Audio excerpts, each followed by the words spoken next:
actually cite any declarations of war that existed before the Constitution. And if you look at them from Europe, they command generals and admirals to fight the war.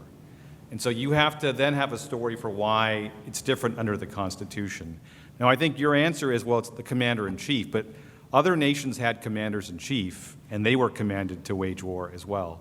And of course, we had a commander-in-chief before the Constitution, and he was commanded to wage war as well. I don't think that George Washington could have said to Congress, I'm not going to do that, the Continental Congress in particular. Maybe you think he can, or maybe you have to have a story for why the clause, why the meaning of the clause changes.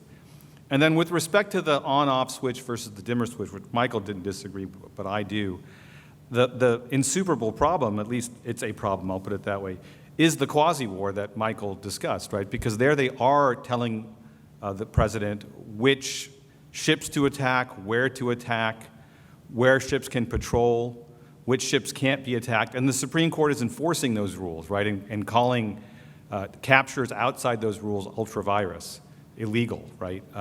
So maybe you think that those statutes are unconstitutional, but what's telling is that John Adams is the president, George Washington is still alive, Alexander Hamilton, was also fought during the Revolutionary War. No one says any of these statutes are unconstitutional. So they do the very thing that you say they can't do.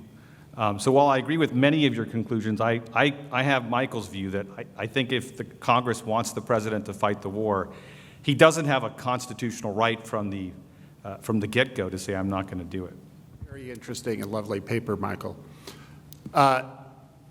I think there's a conceptual distinction that can help this paper a lot. So it has to do with an ambiguity in the meaning of the words war and peace, right? So there are two different things going on here. There is war, which is sort of a legal status that we can be in, that has consequences under domestic and international law. And peace then is when you're not in that status. Then there's something else. There's the difference between armed hostilities and the absence of armed hostilities. So we have a 2x2 matrix, right?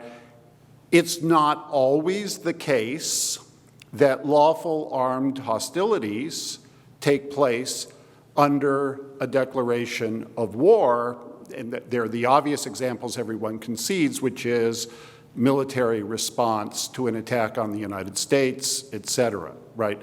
So once you disentangle these two concepts, then the hard problems are the relationship between the formal legal categories with their bundle of consequences and the on-the-ground existence or lack of armed hostilities. So that's a suggestion. Another suggestion is, although I agree with most of what Michael McConnell and Cy have said about presidential prosecution of war, I don't think that those things entail that the president never has the power to cease armed hostilities.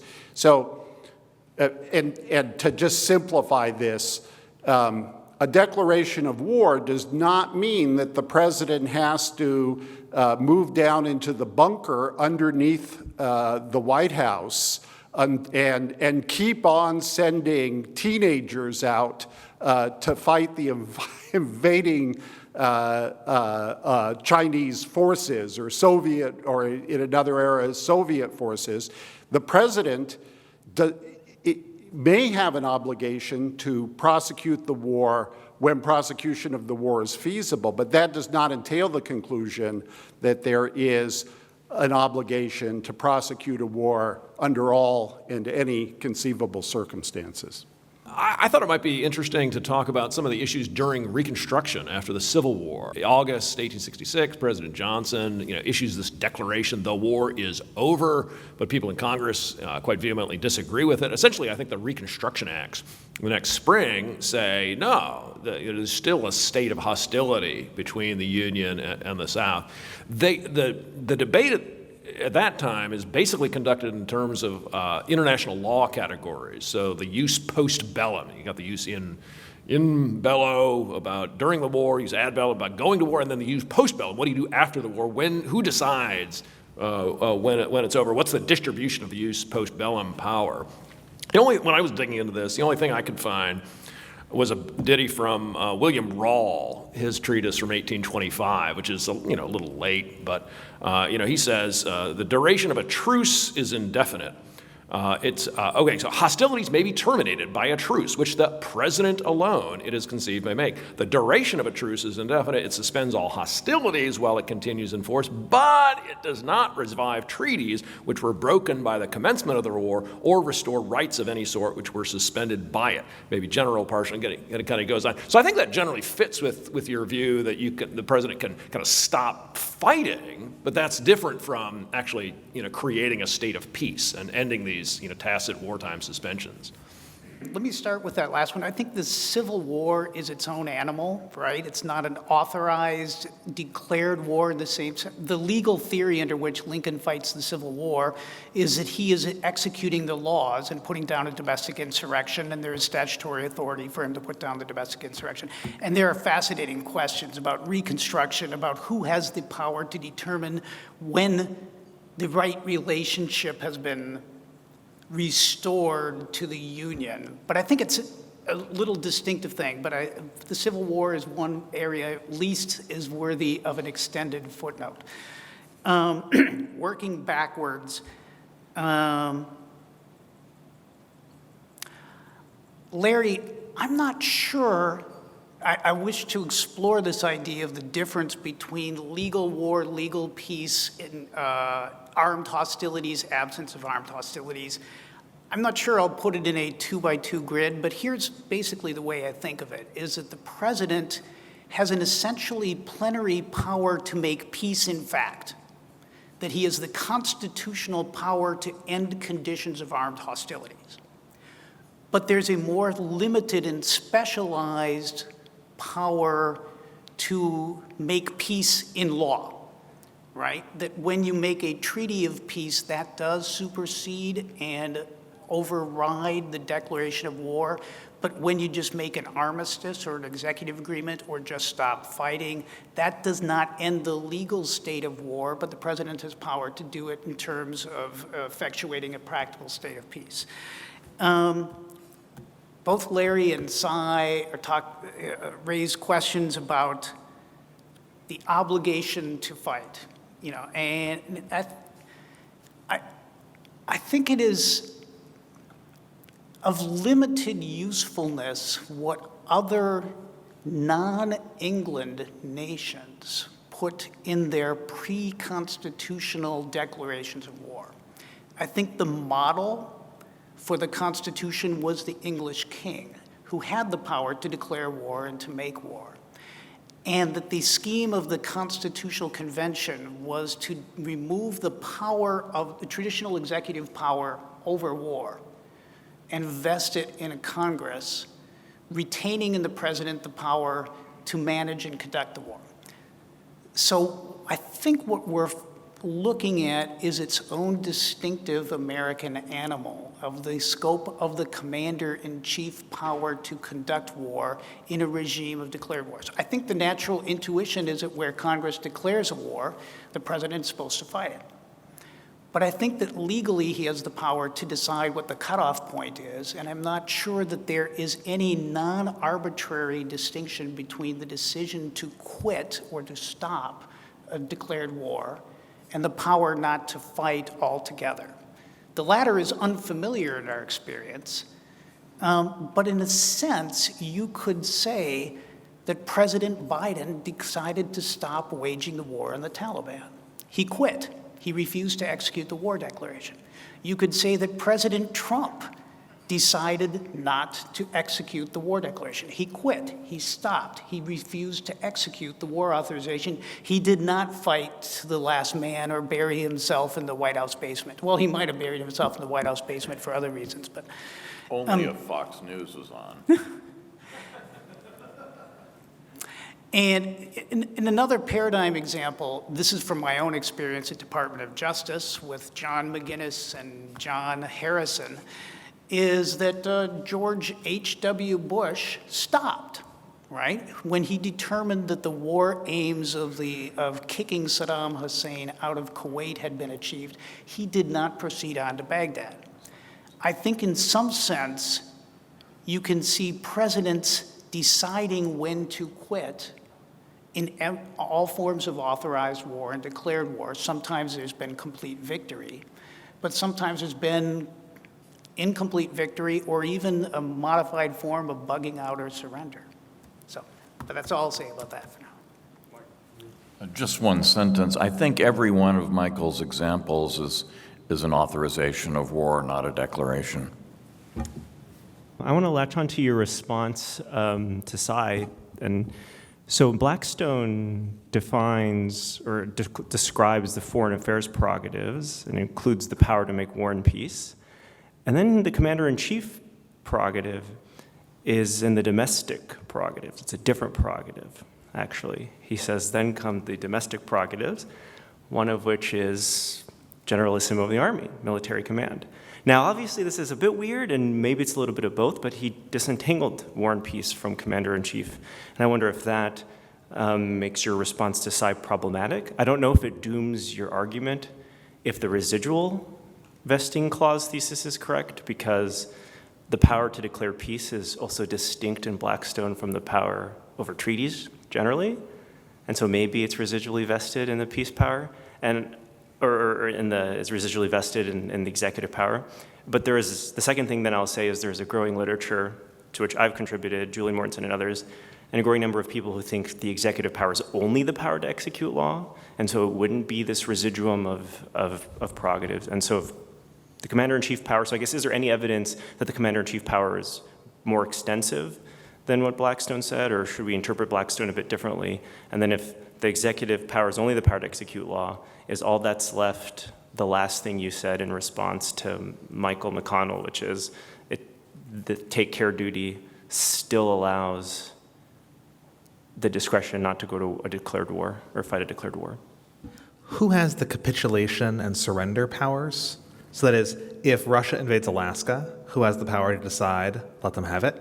The president, Congress, neither, something else. If Great Britain invades the capital through Canada, who has the power to decide, let them have it? Is that the president? Is that Congress? Is that citizens of the District of Columbia? If rebels decide to seize South Carolina, Florida, Georgia, and a number of other Confederate states and hold them for their own, pretending to run their own sham government there called the Confederate States of America, who has the power to decide, let them have it? Is that the president, Congress, somebody else? And does that tell us anything about the powers of peace and war? It's shocking to me that no one has really engaged with this issue before. Unsurprisingly, I want to talk about executive agreements, although I just wanted to note one episode with respect to the debate about Congress directing the president to carry out war. So in 1896, Congress told President Cleveland they were thinking about declaring war on Spain so that we could intervene in the Cuban Revolution, secure Cuban independence. And Grover Cleveland said, well, you can do what you want, but I am not going to fight, and therefore there will be no war. After McKinley was elected in 1896, at the end of the year, and then took office in 1897, and relations with Spain worsened, Congress did declare war on Spain. And in the declaration, it was stated that the president is directed to use the armed forces of the United States to secure Cuban independence. So that's a hypothetical for you. But I don't want to talk about that. I want to talk about executive agreements. So here are my thoughts about your executive agreement section.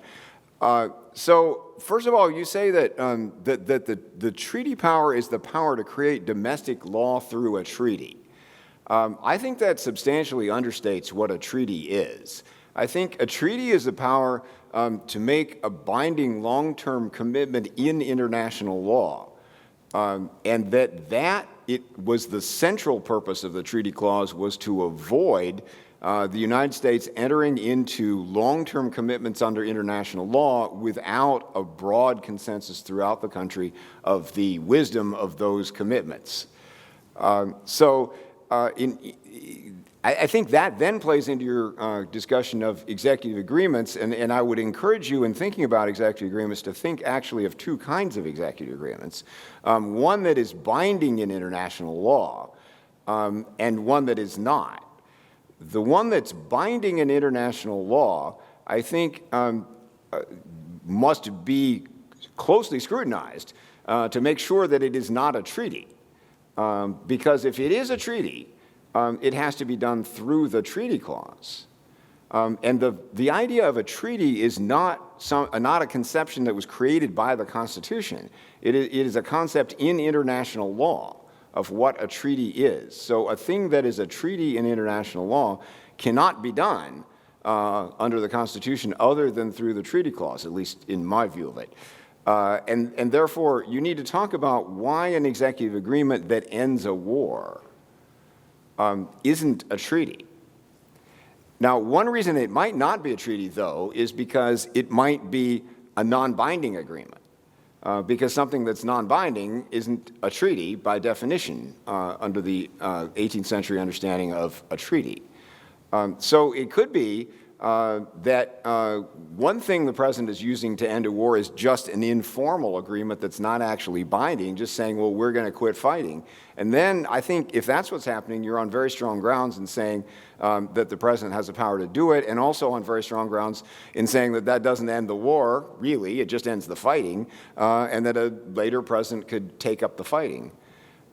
But if, on the other hand, if you're talking about an executive agreement that is binding in international law, that is understood by the other side to commit the United States to cease fighting, then I think you have a problem in explaining why constitutionally the president can do that.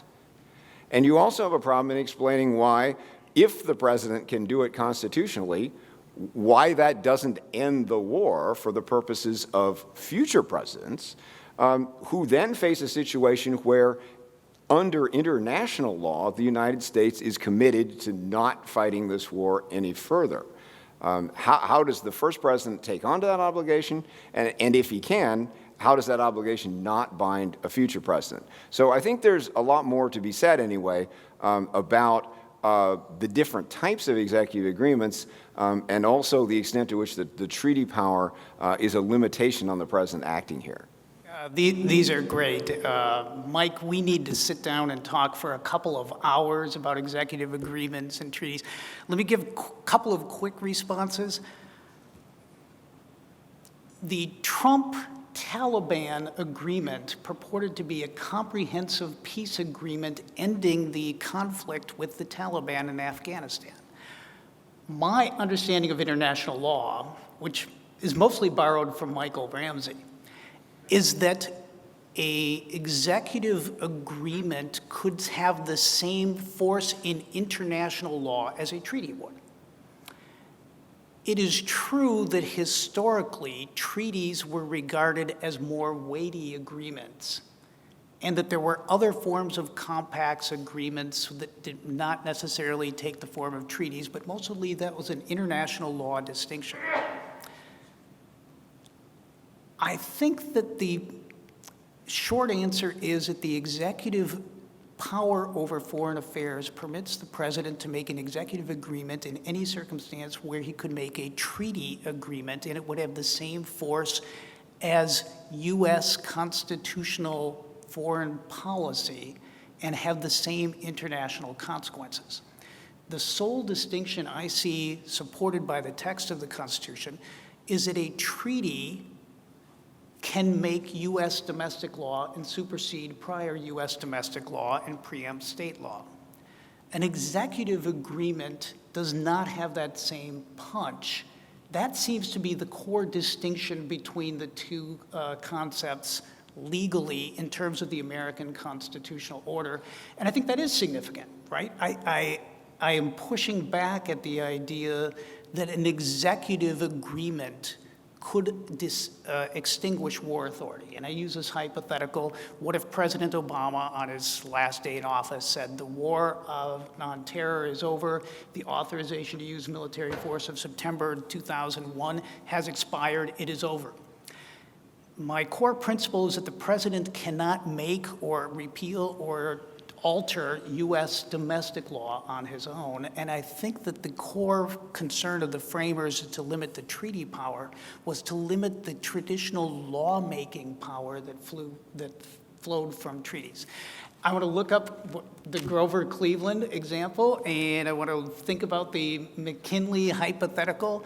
But yeah, I think that it will help the paper to have more historical examples of where presidents have said, I ain't fighting, right? And I don't know all of them, and I want to benefit from that talk. Surrender. I think the commander-in-chief power and the executive power and the treaty power vests the power of surrender in the president. There might be unconstitutional terms of a surrender agreement. I think that there's some treaties, peace treaties of surrender, where we sever off Alaska or the University of Chicago, similarly remote and barren places,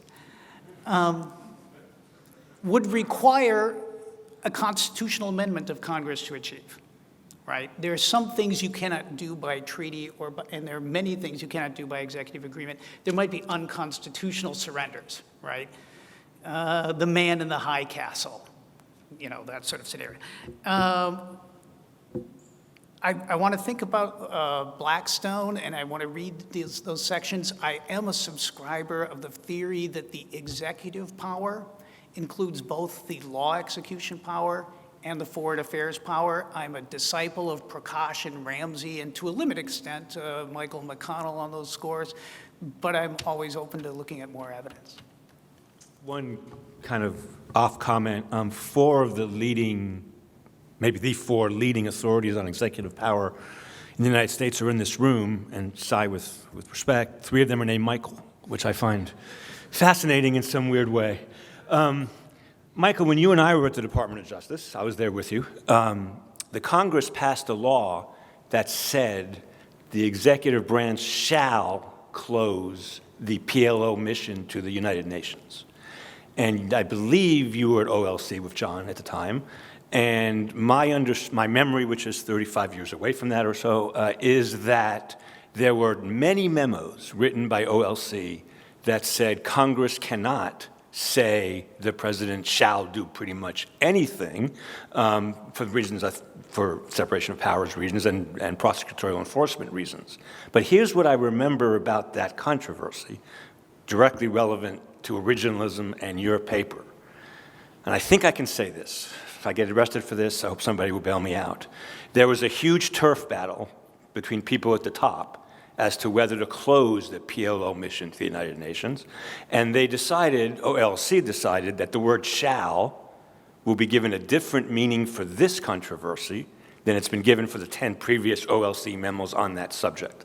And the point I want to make about that is that when we're talking about something like closing the PLO mission to the United Nations, an incredibly controversial foreign policy thing, OLC, staffed with originalists, didn't care that much about originalism, and including John. And my point about that is, in any real-world situation where any of these issues come to light, the last thing that is going to convince anybody to do anything is what Blackstone said in the 17th century. So with that, I want to say that I loved your paper. I agree with almost I think I agree policy-wise with everything you said. Please don't do what Michael wants you to do. Michael McConnell, because so many Michaels in this room. Don't add more originalist stuff to this, because it will never matter to anybody in power for the rest of our lives if, in fact, this issue comes up. I feel like it's my role and responsibility to say those kind of things, so I'm saying those kind of things. I don't think there's anything special about Article 6. British treaties were not self-executing, but they were still treaties, and the convention gave the treaty-making power to the president subject to the requirement of advice and consent.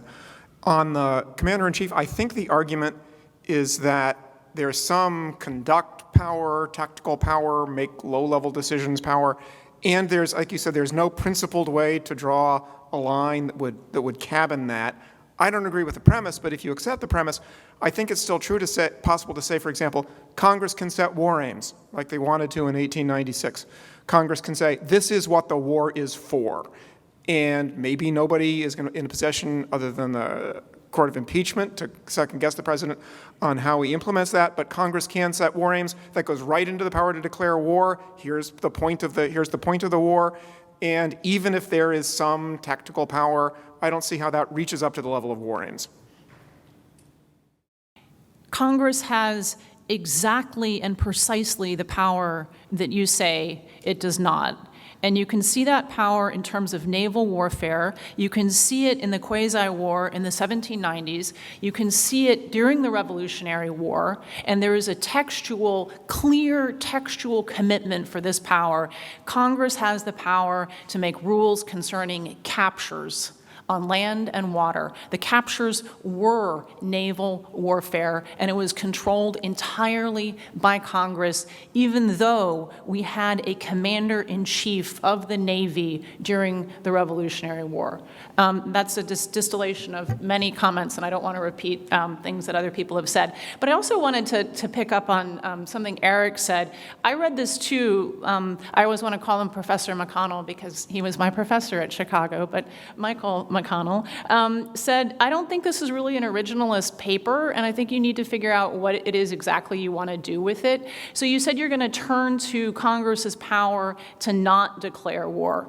Like, why is that important? Like, look at footnote 1 and footnote 2 of your paper, right? Like, Obama, everyone's using force, right, without congressional authorization, right? I mean, I'm just saying the originalist sources don't seem to be doing any work at the OLC.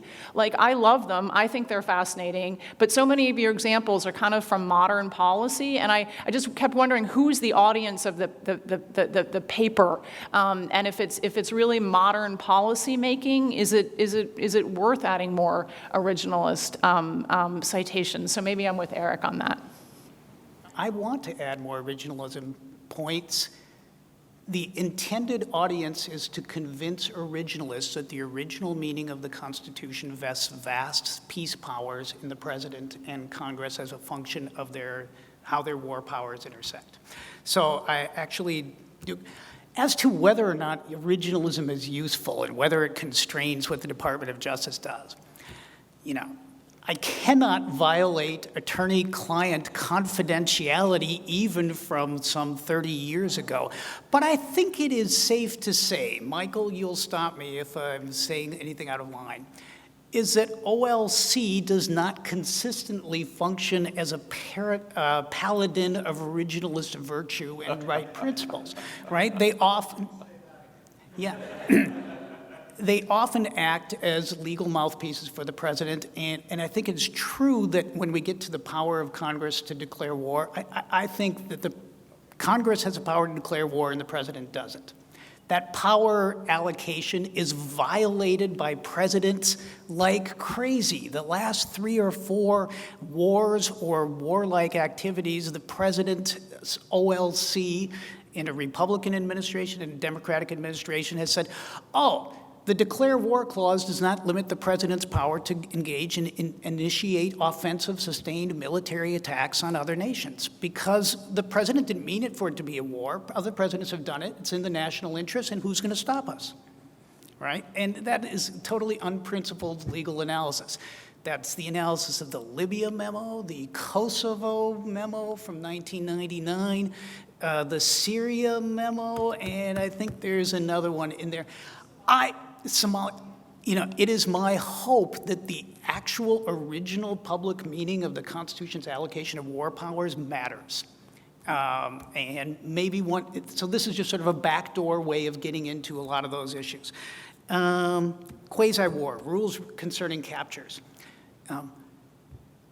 Congress has a number of minor or specific war powers. the rules governing captures, the laws of nations clause, and the regulation of the armed forces clauses. Congress has many of the traditional powers of the English king with respect to war, but the one power that they don't have is the power to command the actual operation of military activities. Various people have different ways of reconciling those competing allocations. I think that the Commander-in-Chief Clause power marks the bounds and limitations of Congress's powers for the other one. The quasi-war and the use of naval warfare and prize cases is, I think, a very interesting situation. Little versus Bahrain and some of the quasi-war cases strike me less as proper decisions about the constitutional allocation of war authority than about rules actually of property, right? That they are prize cases adjudicated. They are as much rules of admiralty law as war powers law, and to the extent that Little versus Bahrain or Bass versus Tingey seems to indicate that Congress has plenary power over what the president can do, I think those decisions are actually just wrong. Siegel, PLO mission, I don't know what the OLC wrote, but the Congress cannot constitutionally interfere with the president's core executive powers over foreign affairs or over commander-in-chief. I missed something in there. War aims. John Harrison. Congress in its declarations of war can establish its purposes, but it cannot control the execution of the war. I think,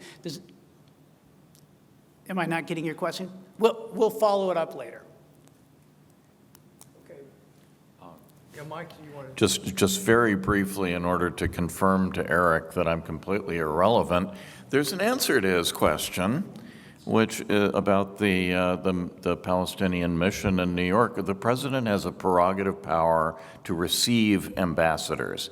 He does not have a prerogative power to send ambassadors, and that's why I think the correct answer here is that the president can, over Congress's objections, continue to receive Palestinian mission in New York. But when Congress told him he had to establish an embassy in Jerusalem, he was forced to comply with that. Now, it happened that statute gave him some discretion not to do it. But I think those two things, I mean, it may be bizarre, but our Constitution is quite specific on that point.